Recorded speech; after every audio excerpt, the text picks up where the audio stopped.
Good morning. Thank you for your participating in this morning's event. I'm Sam Bong. I'm curator of Asian Pacific American History, the Division of Working Industry. I'm Peter Leopold, curator in Working Industry as well. We both co-curated the exhibit Forgotten Workers as well as the Transcontinental Railroad exhibit. At this point, we would like to invite one of the descendants of a Chinese railroad worker to make a few comments about their ancestors. Before we do that, if I can just interject a quick little note. This is an interesting exhibition in the sort of transformation of old history to new history. It used to be that we would always concentrate on things like bridges and tunnels and locomotives. And now we're doing an exhibition that looks at the people that made it possible. So it's a real transformation in terms of the museum. But in doing so, I'm here to actually speak for the locomotives, because they need to be heard as well. And you notice we've got the Jupiter locomotive here, and it's a locomotive of the time, but it's not the Jupiter from the famous H.A. Russell photograph. This is actually one that was built a few years later, and fascinatingly, it's an infrastructure mistake. That this locomotive was put out of business by the Transcontinental Railroad. This is a narrow gauge instead of a full gauge, and it actually spent its life after it was put out of business hauling bananas in Guatemala. So it's an interesting backdrop for us, but it's the people story that we're so excited for, and we'd love to have you meet some of the descendants of those people that actually made it possible for the Transcontinental Railroad to work. Thank you, Peter. So can we have our first descendant come up and introduce himself, please?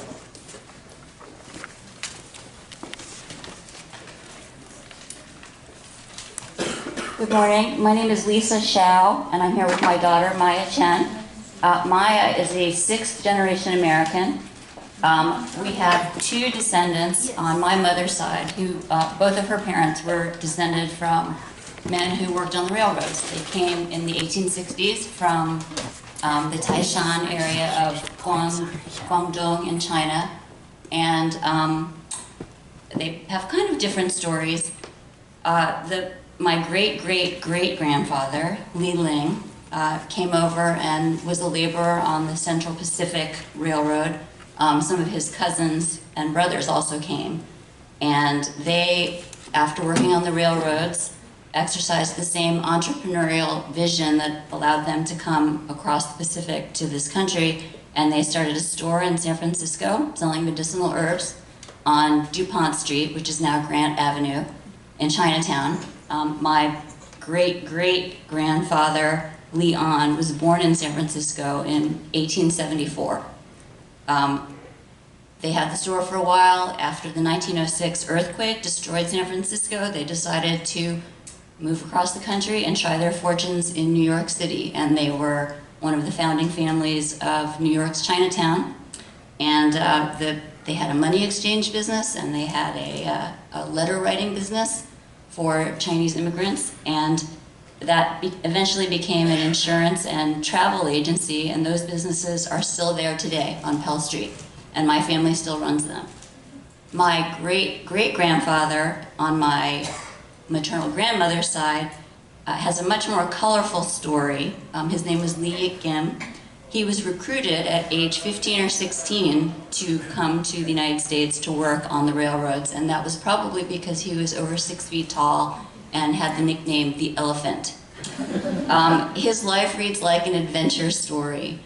The family lore is that while working on the railroads, his crew was attacked by a Native American band, and instead of killing him, for some reason, they decided to adopt him.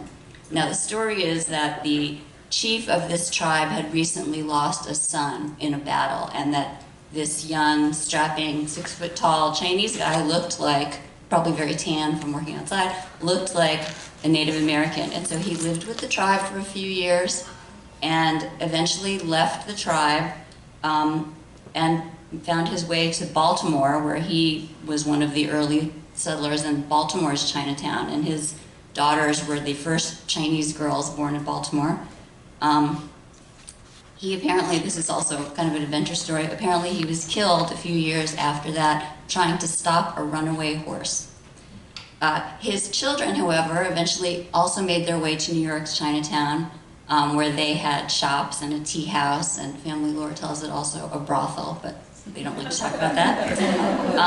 But our family has been in the United States for a long time, and the businesses today not only serve the Chinatown community, but also people throughout the United States as well as in Asia. So they've expanded their footprint, but they continue to serve the community they started serving so many years ago. Maya and I are really happy to be here today to represent just 2 of the thousands of Chinese railroad workers whose hard work and sacrifice and vision has largely gone unrecognized in the history books. And our ancestors literally helped build this country, and it's wonderful that 150 years later, the United States is recognizing that. Thank you.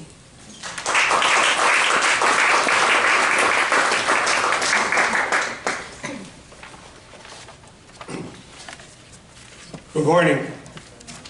My name is Gregory Yi Mark, and my great-grandfather, Wang Shaoxiu, was one of the railroad workers, and he was born in Huiping in the Guangdong province in 1844, so he was probably about 20 years old when he came over. And then there's a gap in looking at our family history, and about 10 years later, he was the China boss man for a timber company in Red Bluff. And then during the intense anti-Chinese movement, my great-grandfather, with the 400 workers, was able to help navigate through the intense anti-Chinese movement and become really a beacon of light in the West Coast, so that he was actually brought to San Francisco to help the Chinese 6 companies to navigate San Francisco Chinatown through this. Wang Shaoxiu then brought his family to Oakland, California from San Francisco because of an event in April 1906, and that's the earthquake, the Great San Francisco earthquake. And so my family essentially has roots in San Francisco and in Oakland, and his wife, my great-grandmother, was born in San Francisco Chinatown, and they ended up having 7 children, and my grandfather is number 5.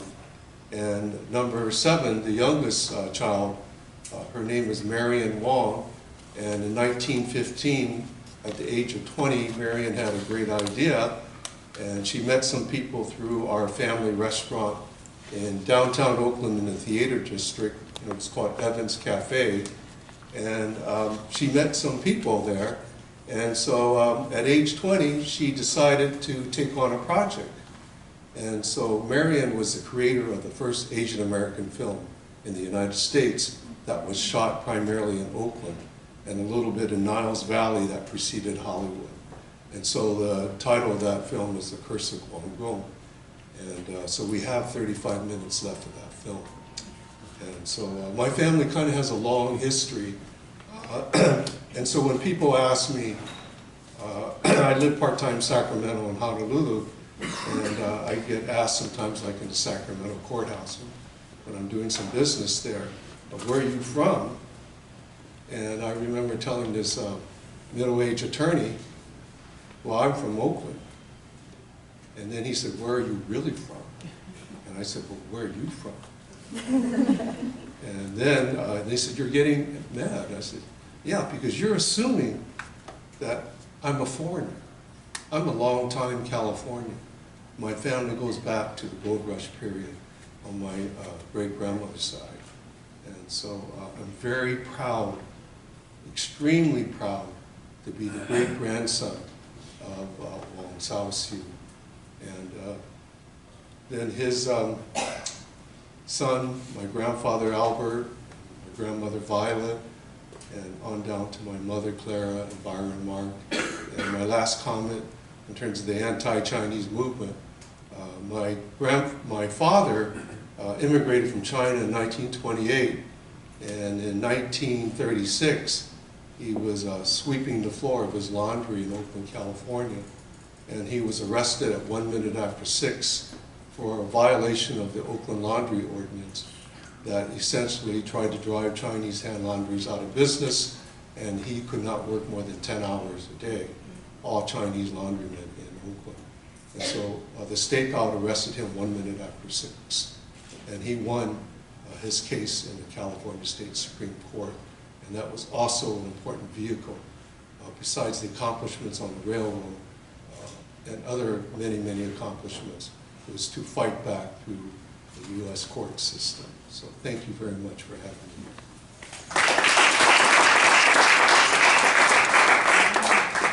We have some additional descendants, so Sue and Shanshu and Terry will be last. Great. Thank you for listening to their amazing stories.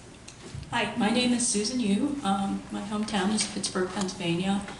The reason I know about my great-grandfather who worked on the Northern Pacific Railroad was because my dad wrote his autobiography. Otherwise, I might not have known.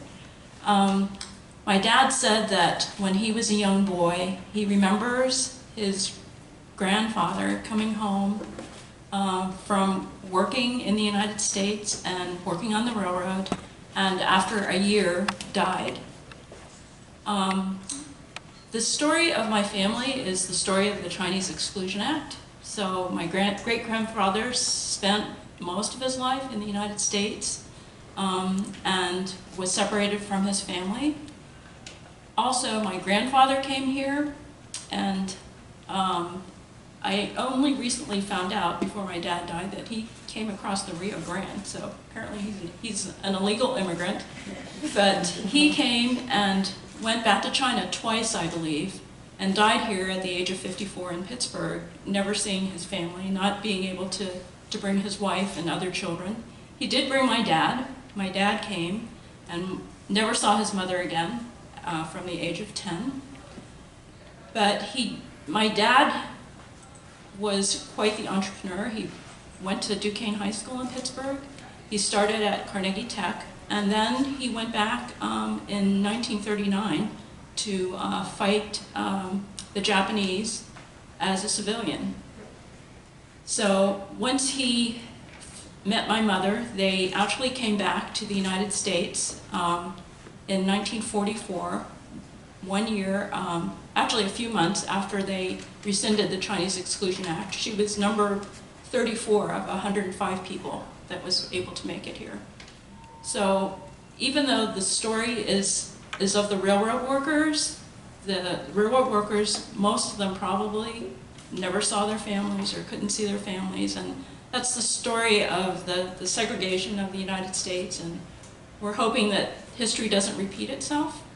But one thing that I would like to say is that I sit in the shade of the trees planted by my ancestors, and I'm very grateful. Thank you.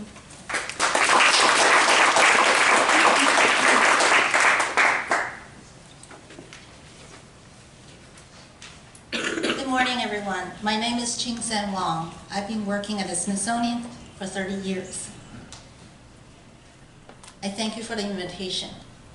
In September 1868, my great-grandfather, Huey King, left his village from Canton, China. And he immigrated to the US at the age of 14 by taking a ride from a cargo ship for 60 days.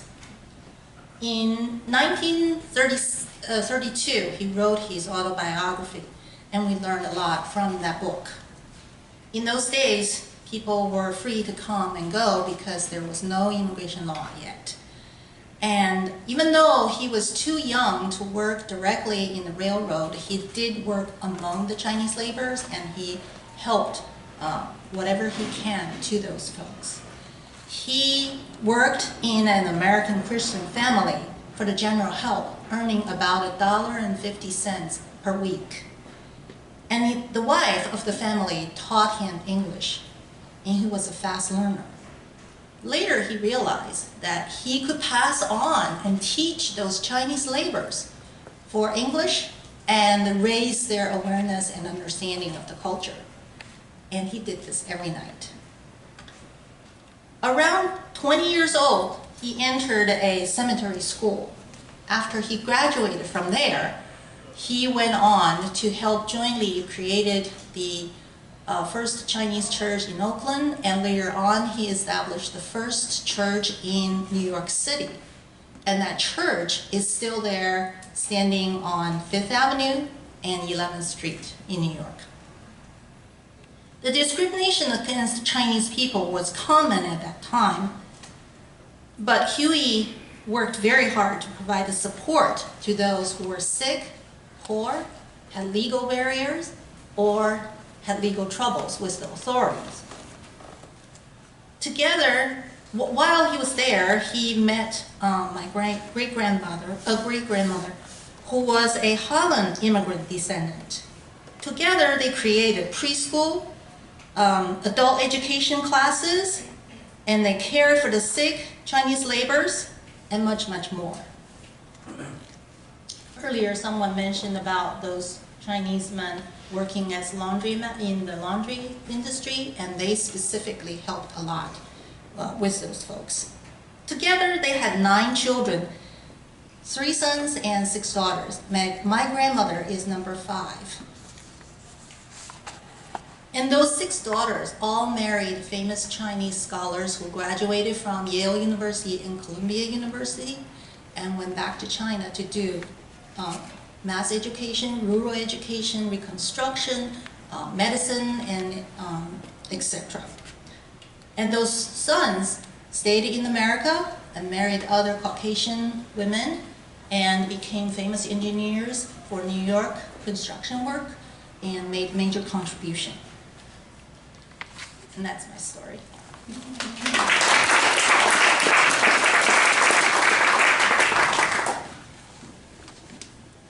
Hi, good morning. My name is Terry Guin, and I am originally from Boston, Massachusetts, and I currently live in Chicago for 20 odd years.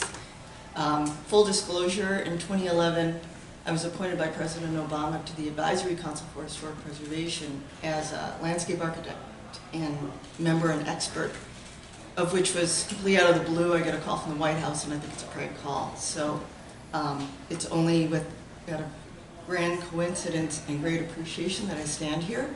And also, thank you so much for the stories of my co-speakers, because as you can tell, each story is so uniquely different that it's really hard to track what happens, and there's no single thread. I'm here today to speak on behalf of my mother. I wish she was also here, about your daughter. But on behalf of my great-grandfather, who I actually have a photo of, and his name is Ming Mao Chin. So Ming Mao was recruited out of probably Guanghai in Toisan, China, as an herbalist, meaning he was a Chinese doctor and a merchant. So he received a domiciled merchant status and therefore had a little bit of a different situation with the other rail workers who also recruited out of China, in that he was to walk up and down the railroads and provide them Chinese underwear and the herbal medicine, things that the importers would bring in so that they would remain healthy during the treacherous work. So he didn't break stone with his hands like the others, but he did carry a couple baskets, as the story goes in my family, on a pole, and he would walk up and down the railroad. And my family was very honored that when he arrived in San Francisco, it was said that they gave him the baskets and the pole and the goods, and he didn't have to pay them. But they would wait for him to return months later, having taken the railroad to its depths and, where the active face was being mined, and sell all the goods and then ride back, fill it up again. So he arrived in the United States, thanks to the Exclusion Act. He actually arrived in 1875, and so we have not only photographs but all these documents. So as a merchant, I believe he actually came in and out of the United States over 4 times. And during the railroad period, he worked for 4 years and then returned to China. So didn't have the amount of racism applied, which we all know is absolutely true. But as a result, I can say I come from a very optimistic family. Very fortunate. Both my parents were very educated, and because of their knowledge of how they had an advantage, because they were both American-born citizens, the 50 or 60 years they've spent as activists starting nonprofits helping other underserved community members, they just feel grateful. And so my mother last year or the year before, was presented an honorary doctorate from Boston College, where she got her master's of social work. But this year was the first time I ever heard her say, I'm a descendant of a rail worker. So I really want to thank you for this opportunity, because of opening the door for all this history to be told. And it was inside history that everyone here, you know, whether their family was able to write the story or to remember the story, and we've all wanted to share this with America, and now we're able to do it. I'm sorry for the tears, but I'm a little emotional, so thank you so much.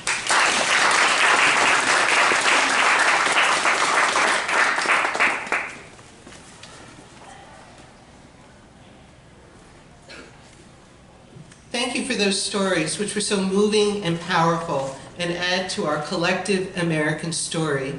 Thank you for sharing those with us. And now, please welcome Kate Cannon, a native of Utah, who brings us greetings from Senator Lee, who is at Promontory Summit today, the center of the 150th anniversary. Kate?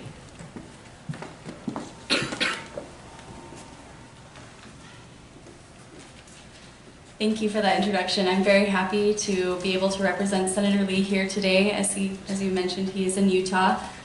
I'm celebrating this momentous occasion, and growing up in Utah, we celebrated the Golden Spike every year, and I never would have thought that I would be here at the Smithsonian talking about this amazing historical event, while also remembering these very impactful stories that have really touched me today, so I really appreciate hearing those from you.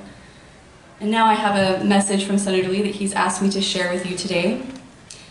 It says, the Golden Spike that was driven into the last link joining the rails of the first Continental Railroad at Promontory Summit, Utah, bore this inscription: May God continue the unity of our country as this railroad unites the two great oceans of the world. And indeed it did, with the joining of the Union Pacific Railroad stretching from the Missouri River near the Iowa-Nebraska border, and the Central Pacific Railroad stretching from Sacramento, California, east met west. The United States truly became united. As the spike was struck, a telegraph was sent around the nation, and bells rang out from coast to coast.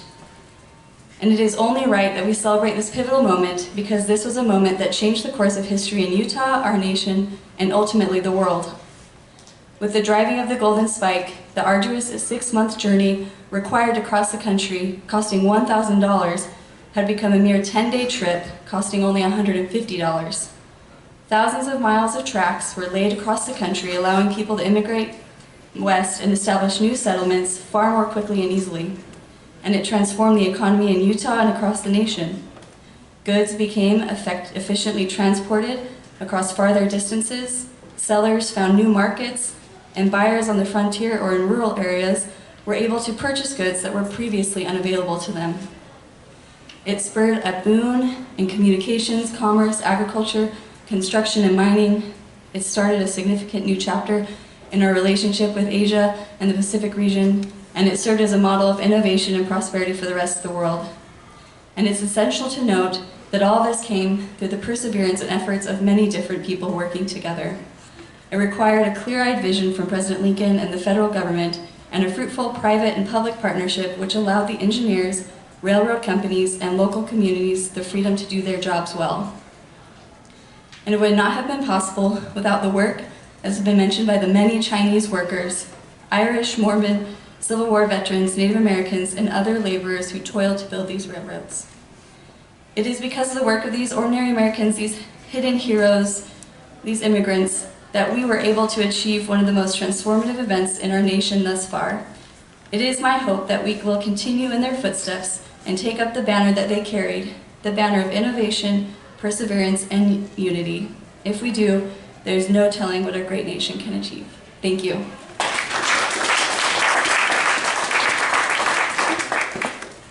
So our thanks to Senator Lee, to Congresswoman Meng, Congresswoman Chu, all of our descendants, and all of you who will help carry these stories forward so that, as Kate said, these hidden heroes will no longer be hidden.